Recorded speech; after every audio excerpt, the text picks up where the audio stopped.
എറണാകുളം എടവനക്കാട് ഭൂമി വാങ്ങി സ്ഥിരതാമസമാക്കിയ ബംഗ്ലാദേശി കുടുംബം പിടിയിൽ. വർഷങ്ങളായി വ്യാജരേഖകളുമായി ഇവിടെ താമസിച്ചു വന്നിരുന്ന ദശരഥ് ബാനർജി, ഭാര്യ മാരി ബീവി എന്നിവരെയാണ് പിടികൂടിയത്.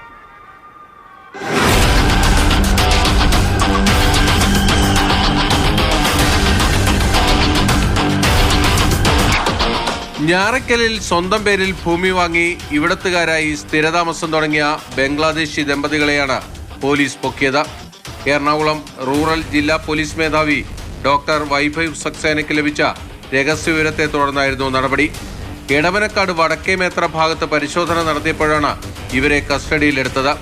ഇവർ അനധികൃതമായി ഇന്ത്യയിൽ പ്രവേശിച്ച് പശ്ചിമബംഗാളിൽ നിന്നും വ്യാജമായി Aadhaar card, election ID card, birth certificate എന്നിവ സ്വന്തമാക്കുകയായിരുന്നു.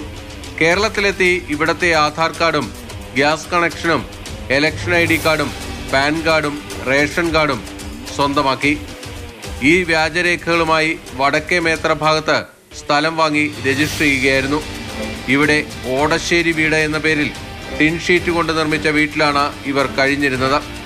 പരിശോധനയിൽ കേരളത്തിൽ നിന്നുള്ള ഡ്രൈവിംഗ് ലൈസൻസും വാഹനത്തിന്റെ RC ബുക്കിന്റെ പകർപ്പും കണ്ടെത്തിയിട്ടുണ്ട്. ജില്ലാ പോലീസ് മേധാവിയുടെ ഓപ്പറേഷൻ ക്ലീൻ പദ്ധതിയുടെ ഭാഗമായാണ് ബംഗ്ലാദേശികൾക്കായിട്ടുള്ള റെയ്ഡ് നടക്കുന്നത്. ഇതുവരെ എറണാകുളം റൂറലിൽ നിന്ന് മാത്രം 37 ബംഗ്ലാദേശികളാണ് പിടിയിലായിരിക്കുന്നത്. അറസ്റ്റിലായ ദശരഥ് ബാനർജിയെയും ഭാര്യ മാരി ബീവിയെയും റിമാൻഡ് ചെയ്തു. ഇരുവരുടെയും 3 മക്കളെ ഷെൽട്ടർ ഹോമുകളിലേക്ക് മാറ്റി.